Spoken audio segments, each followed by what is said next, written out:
নমস্কার সবাইকে, প্রতিমা ভেজ কুকিংয়ে সবাইকে স্বাগতম। আজ আমি তোমাদের সাথে নরম তুলতুলে পাউরুটির রসমালাই রেসিপি শেয়ার করব।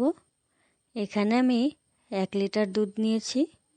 দুধটা এবার জাল করে নিতে হবে।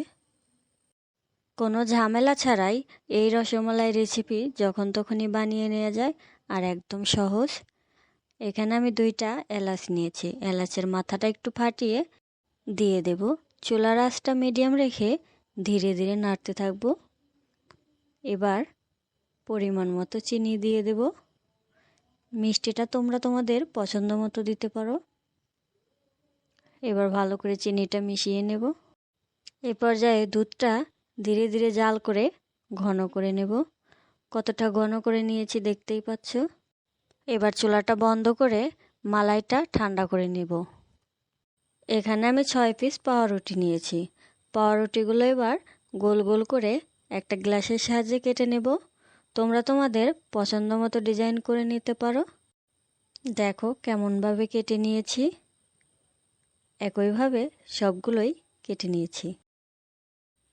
এবার একটা মাটির থালায় অর্ধেকটা মালাই নিয়েছি। এবার পাউরুটিগুলো দিয়ে দেব। একে একে সব কয়েকটাই পাউরুটি দিয়ে দেব।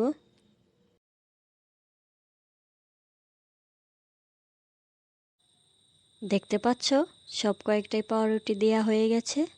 এবার আমি একটা চামচের সাহায্যে বাকি অর্ধেক মালাইটুকু দিয়ে দেব। সবগুলো পাউরুটির উপরেই সঠিকভাবে দিয়ে দেব। মালাই দেয়া হয়ে গেছে। এবার কিছু সময়ের জন্য রেখে দেব। আমি কিশমিশ দিয়ে একটু সাজিয়ে নিয়েছি। এবার একটা কেটে দেখাবো কেমন হয়েছে। আজকের এই রেসিপিটা কেমন লাগলো অবশ্যই কমেন্ট করে জানাবে। সবাই ভালো থাকবে, সুস্থ থাকবে। নমস্কার।